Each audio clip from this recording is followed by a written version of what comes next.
Sejam muito bem-vindos a este canal, amigos e amigas de Mindale Televisão. Estamos aqui com o Dr. Manuel Rito. Vamos falar sobre o despertar da espiritualidade. O nosso convidado é neurocirurgião e vamos falar um pouquinho do que foi ou como é que foi para si este despertar. Dr. Manuel, quer nos falar sobre isto? Muito bem. Eu, criança, tinha alguma sensibilidade e admirava a natureza, como qualquer criança, mas de qualquer modo ficava muitas vezes a ouvir os cheirar dos passarinhos, etc, sei lá, o barulho do vento, etc. Mas quando comecei a estudar no ensino secundário, na altura ainda era liceu, comecei a estudar física, matemática e comecei a perceber que tudo tinha uma razão de ser, tudo era explicado de uma forma exata, através das ciências exatas e, de certa forma, quantificável, exatamente, com tudo, com gráficos, tudo, enfim, e naquela altura não é o que é hoje, não é? Com a computação, etc, ainda era mais rudimentar, mas, de certa forma, eu consegui conceptualizar a criação do mundo através da matemática, através da física e de outras ciências mais ou menos exatas. O que acontece é que, e a partir daí, de certa forma, dissociei-me um pouco da espiritualidade e, portanto, estive um bocadinho mais ligada ao mundo em que vivemos. Mas, ao longo da minha prática clínica, e sobretudo já como neurocirurgião, já mais, com mais anos de atividade, o que eu verifiquei é que os resultados dos doentes foram os doentes que me fizeram despertar em mim, ou digamos, despertar, ou acordar de algo que já tinha em mim, mas que estava esquecido, não é? E isso para mim foi deslumbrante, porque tive uma sequência de doentes que foram eles mesmo alertando para determinados pontos em que eu comecei a constatar que realmente existia algo mais do que aquilo que eu lhes podia dar como médica, como cirurgião, e que fazia realmente a diferença. E isso, a partir desse ponto, eu comecei a levar a situação mais a sério e comecei, também eu a trabalhar interiormente, de modo a que pudesse também contribuir para que estivesse em harmonia com eles, ou em harmonia comigo. Foi isso. Em definitiva, só conseguimos ajudar os outros quando também já nós próprios sabemos do que estamos a sentir. Nem mais, não é? Porque temos que, só podemos ser sinceros e ser, no fundo, reais, quando nós temos a certeza que estamos a falar. E quando temos essa certeza, começamos a ser convincentes e, portanto, ter resultados resultados reais.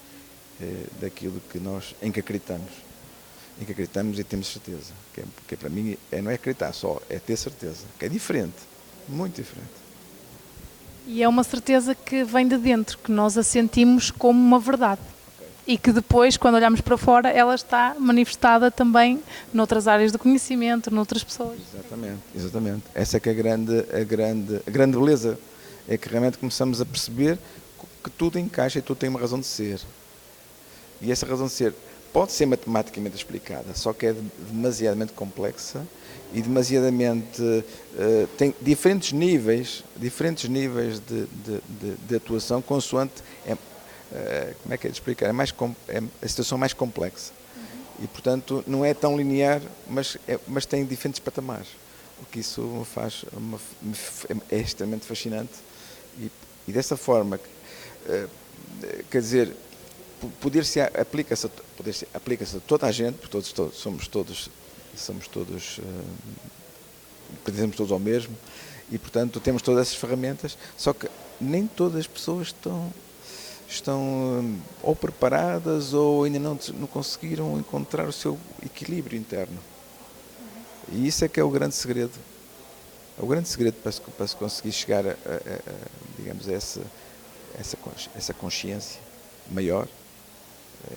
Vem de primeiro conhecermos a nós próprios.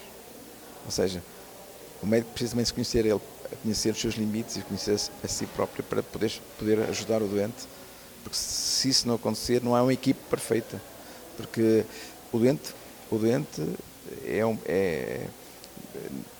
quando o doente escolhe o médico ou o doente está na presença do médico, ele tem que confiar plenamente no médico, mas ele é parte integrante da equipe, ou seja, ele é uma parte da equipe, ou metade da equipe. Metade é o médico e outra metade é ele. E por isso a motivação e a tal fé que é preciso ter, essa ativação da sua espiritualidade, que depois pode ter outras vertentes, mas quer dizer, a espiritualidade no genérico, digamos assim, vai fazer com que o resultado seja muitíssimo melhor. É que não é melhor, é muitíssimo melhor. Podemos dizer que, em definitiva, todos somos curadores de nós próprios? Eu acho que sim. O segredo está aí. Por isso é que eu estou a dizer que o médico, o doente faz parte da equipe, que ele também tem que se curar ele próprio. Há coisas que o médico não pode fazer por ele. Percebe? Não, é isso mesmo. Dr. Manuel, acha que na sua prática clínica, daquilo que vai observando, e também porque isso permitiu o seu próprio despertar, não é? Há algo que se possa fazer a nível até burocrático, de legislação? Acha que talvez esteja muito a longo prazo essa situação, mas acha que seria simples, ou seja, incorporar se houvesse uma maior abertura só? Aqui há um problema na nossa sociedade, sobretudo na área da medicina e no estado atual, em que de facto a afluência dos hospitais é enorme, sobretudo o serviço de urgência, porque realmente a aplicação da relação médico-doente exige tempo. E para que se desperte no doente algo que possa contribuir para a sua própria cura ou melhoria das suas condições de saúde, essa relação tem que existir sempre. E exige tempo. E às vezes não se consegue num hospital com pouco tempo, tem que ser coisas muito rápidas e é uma medicina mais de desenrasca quase. Ou seja, com pouca participação muitas vezes do próprio doente, o que ele tem que ser elemento ativo. E para isso ele tem que haver esta relação humana e a relação de equipe, que eu lhe falei. Sem isso, e portanto essa legislação nesta fase poderá surgir, mas com as condições atuais, isso poderá não ser possível de ser implementada com o devido resultado prático. O que é preciso é realmente começar lentamente a um aumento da consciencialização de cada, no fundo, isto quer dizer, as pessoas vai acabar por ser uma espécie de prevenção, porque se a pessoa começa a ter um relevo maior na sua espiritualidade, começa a entrar o corpo em harmonia, mais em harmonia, e adoece menos. E, portanto, vai recorrer muito menos ao serviço de urgência, ao serviço de saúde. São coisas realmente mecânicas do nosso organismo, a doença mecânica, digamos assim, mas a doença do ponto de vista espiritual e do ponto de vista psicológico melhora imenso. E, por conseguinte, vamos ter menos urgência, então temos mais tempo a tratar os doentes e a situação torna-se mais simples. Mas, no fundo, digamos, os passos estão-se a dados, devagarinho, muito devagarinho, sabe que a sociedade humana evolui muito devagarinho. E evolui por passos e por saltos e portanto é muito difícil só por uma legislação conseguir isso porque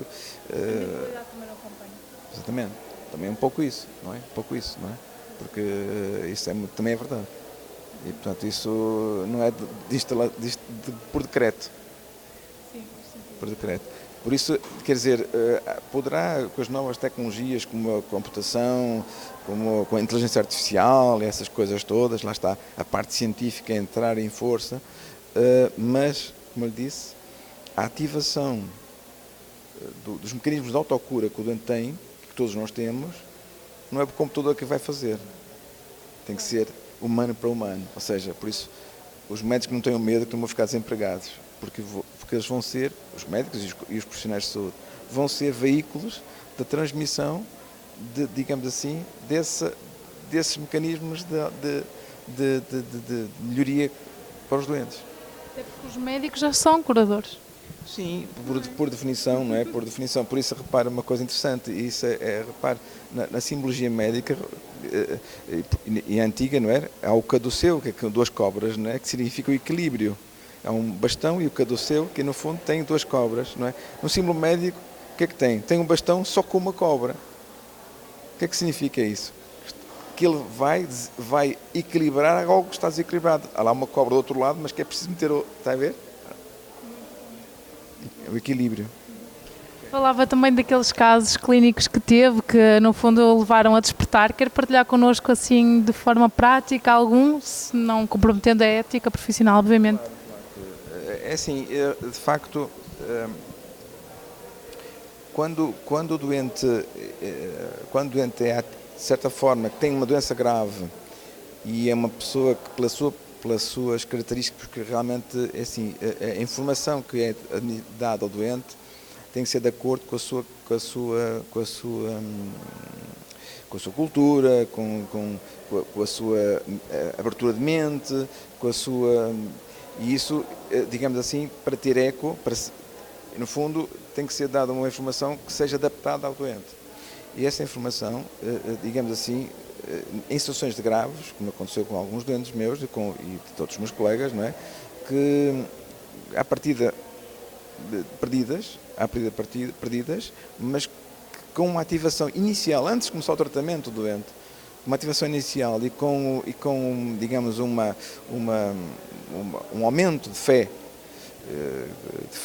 no doente, permitiu que ele conseguisse ultrapassar e, em muito, a esperança de vida que poderia ter.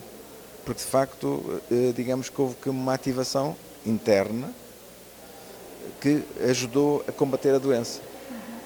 O que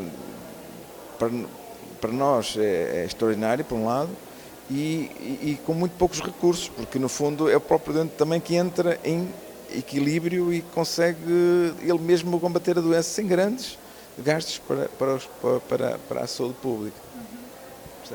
E aqueles casos que o fizeram assim despertar? Foram muitos, sabe que isto é como tudo.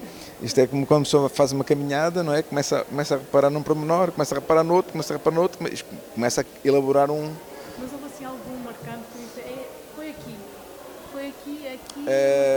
Sim, talvez o primeiro que me lembro, mas que foi assim há muitos anos, uma senhora que eu operei uma lesão da hipófise, pelo nariz, e ela, 2 ou 3 dias depois, começou a pingar um líquido que temos na cabecinha, que é o líquor, e ela virou-se para mim e disse ao senhor, não sei, já não me lembro o nome da senhora, nem tampouco é importante, como é evidente, não é evidente. É importante para ela, mas não é para mas em que realmente eu falei com ela e ela disse-me assim, disse-lhe assim, olha, este está a ser o líquor, esse líquor vamos ter que tapar porque não pode estar a perder líquor digamos, de cefalorraquídeo, porque pode fazer uma meningite, pode fazer uma doença grave, e temos que tapar porque realmente o tumorzinho deixou ficar uma fissura numa membrana. Pronto. E ela disse-me assim, doutor, não se preocupe, que amanhã isto já está resolvido. E estava. No dia seguinte já não havia líquor nenhum. Pronto, e eu pensei, ok, tudo bem, casualidade. Como diz em Espanha, casualidade, não é? Mas depois comecei a ver outras coisas.